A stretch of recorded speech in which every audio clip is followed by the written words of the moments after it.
just let this movie wash over you for a second. Look at the awesomeness that is right here.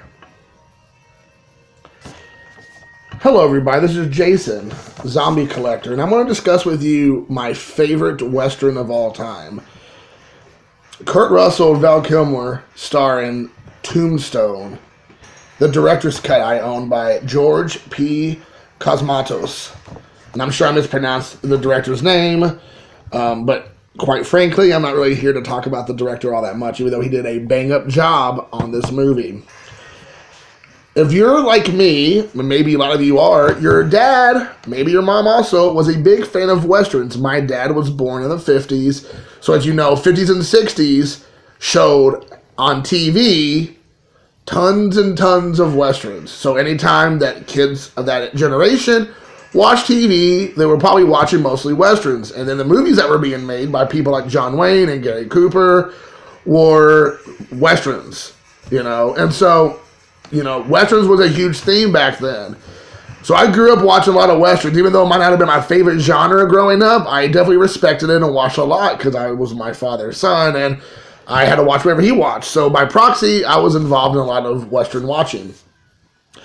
And I have a whole lot of movies that I really, really like. Young Guns being up there, Open Range, which I'll probably do another video because Open Range is like, it's like Tombstone's like 1A and then Open Range is like 1B.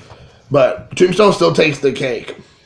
If you have not seen this movie, the story goes that Wyatt Earp goes out with his brothers to Tombstone, and just to make money, they want to open up a casino.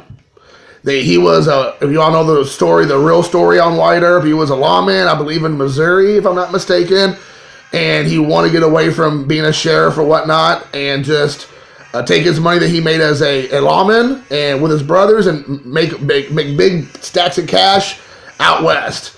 So they go out there with their wives and they start that right away.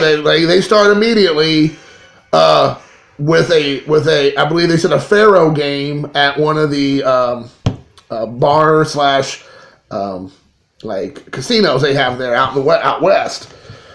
And so they start that, and as they start learning quickly that the town is ran by, it's like a puppet government, puppet sheriff, puppet everything, because really the law out there is this gang called the Cowboys, led by Powers Booth, who in my opinion probably has his best character, is his character here in Tombstone.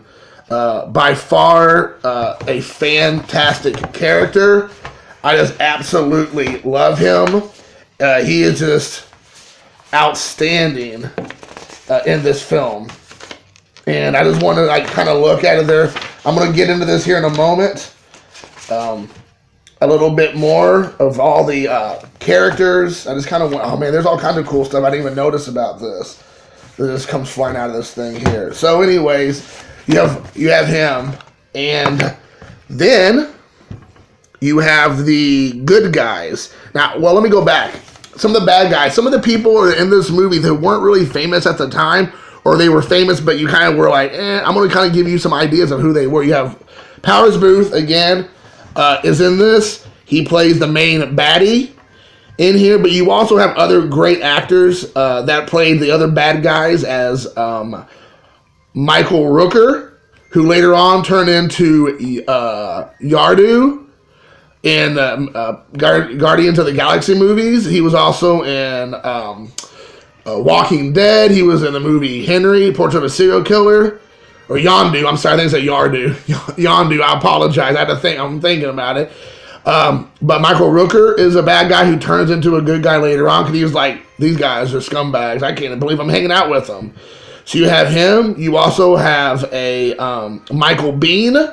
Michael Biehn plays the father in Terminator 1 to the little boy in Part 2, but he's in Part 1 in Terminator. He plays John Connor's dad, right? So he plays John Connor's dad, I believe. And then he also was in Aliens as one of like the sergeant or corporal or whatever. But those are some big movies he was in as well. Powers Booth was in lots of stuff. He was everything. He was in Marvel, Agents of S.H.I.E.L.D. He was in that. He was in another great movie called Frailty with Bill Paxton and Matthew McConaughey, which I'll discuss at one point in time. He was in Sin City. He was just in so many different movies. Like all the movies is going through my mind right now. I'm starting to like lose track, but he was in a lot of those movies. That was great. So let's talk about the stars of the movie. So you already see right here we have Val Kilmer, who plays I'll Be Your Huckleberry, right? You got Wyatt Earp, and then you have Doc Holliday right here. Doc Holliday, which is in my opinion, again, this is his best movie he's ever done as well. I mean, we all know that Val Kilmer was in Heat. He was, most importantly, he was in Batman and Robin, I believe. Was he Batman and Robin, or was he in Batman Return? It was Batman and Robin, right? Was that the one with bat nipples? But he's in that. He's in lots of different. He was in John Morrison in the Doors movie. There's so many great movies that he was in. I love Val Kilmer. He's criminally underrated as an actor. Such a great movie. We got Kurt Russell. Best movie. One of his best roles was in this movie. I also loved him as Stuntman Mike in the Grindhouse movie with Quentin Tarantino directing. He played a great, slimy guy in that. It was one of the very few movies he played as a bad guy. But he's great in that. Absolutely love Kurt Russell. Little known fact, Kurt Russell got his start with making movies with Disney. When he was a kid, he was in lots of Disney movies back in the day. So there's that. The other guys in this movie that are good, I would recommend you would checking out, would be Sam Elliott. He's in lots of stuff. He always plays like that old sage who talks a lot about, the good old days and out westerns, and just kind of like the guy that you kind of look to with the gravitas in his voice. But he was in like Ghost Rider. He played a part in Ghost Rider as the old-timey Ghost Rider character riding around on a horse. But he's in lots of movies which have eluded me at the moment. Bill Paxton, which I just mentioned, Gone Too Soon. But Bill Paxton was in Terminator. He was also in Aliens. This is Alien, not Aliens, again, like with Michael Biehn. He was in, I said Terminator. He was also in Frailty. He's in so many movies. Again, guys, I'm not really thinking about just their movies right now. I'm just trying to give you all an idea of some of these characters. Billy Zane, he plays an interesting character in here. Billy Zane from the movie Phantom, a movie. He was in Tales from the Crypt movie. Oh, what is the one with Hey Man, Nice Shot? Oh my gosh, what movie was that he was in? I can't remember. He was in Titanic, everybody's favorite movie. Every red-blooded American male's favorite movie is Titanic, but he was in that, and I can't remember. I can't remember that movie. It's making me mad. I lost that. Charleston Heston was in this. Who else was in here that's noteworthy? Stephen Lang, who was he plays Melvin or whatever from Office Space with his stapler. He's like, that's my stapler. That's my stapler. Don't touch my stapler. Stephen Lang's in here. Jason Priestley, 90210. You got that action. So there you go, guys. That's some of the names of this movie. So this is the director's cut box set. This is, to my knowledge, one of the best versions out there. I'm sure there might be a better one out there, but this is a very, very good box set.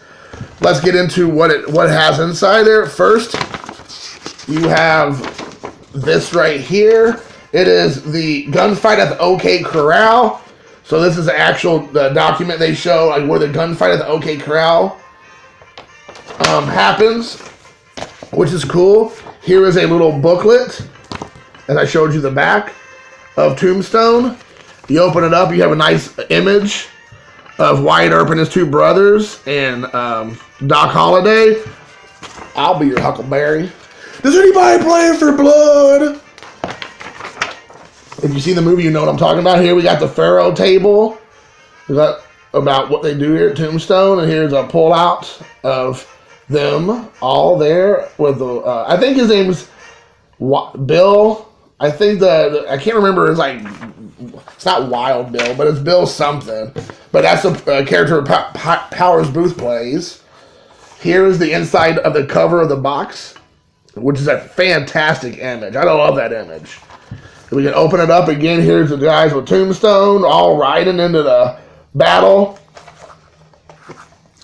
And then we have the inside. We got Wyatt Earp and then Doc Holliday with all the action scenes that go on in this movie. So I kind of started talking a little bit about it, but they come to Tombstone to make money. What happens is they realize that the cowboys, which is the real people in charge, everybody lives in terror that the cowboys are going to come and kill them, murder them, take their stuff, take their property, take their money.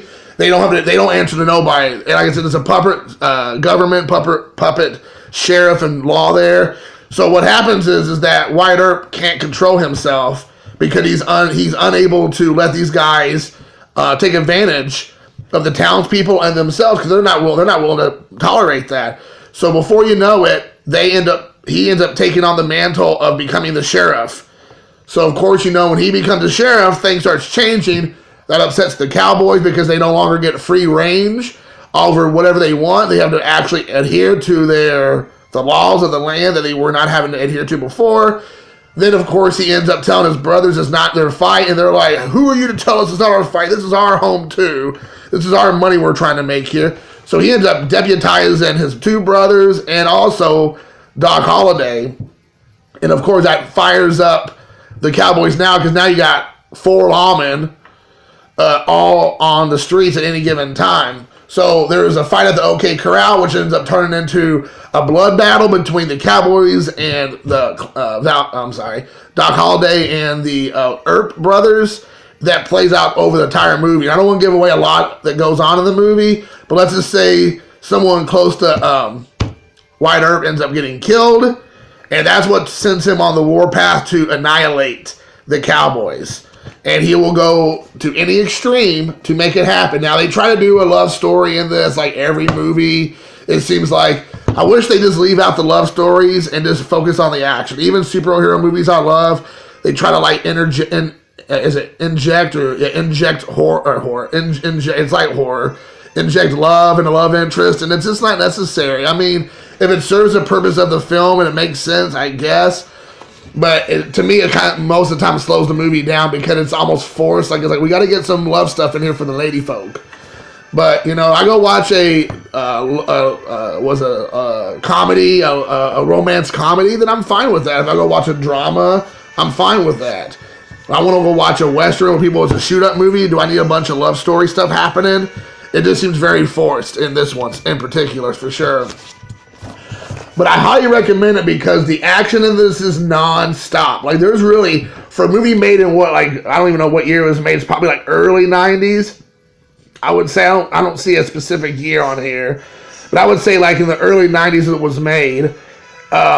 It has enough going on that the entire time you don't really realize that the movie's just like whipping through on a fast clip. And by the middle to the end, it's just like every scene, it's just somebody getting whacked. It is a fantastic movie. I cannot recommend it enough. If you have not seen this movie, do yourself a favor and go check it out. You will not be disappointed. It is great acting. It's been one of the best acted westerns I've ever seen, if not movies in general. It's based on real stuff happening. Obviously, it's not an actual documentary by any stretch. It's a fun movie. So anyways, guys, hopefully I've lit some interest for this. If you've seen it, leave comments at the bottom. Tell me what you all thought about the movie. Am I wrong? What is your favorite Western? Give me some suggestions. I'm always wanting to look for more movies. I should have said this in my other videos. But give me suggestions. I know that I just watched, or Victor just told me about a TV series I should check out. So I appreciate that. So give me some suggestions about maybe Westerns that you all like that I haven't mentioned. And again, leave comments and let me know what you think about the film. And until next time, this is Jason. Peace, love, and I'll be your Huckleberry.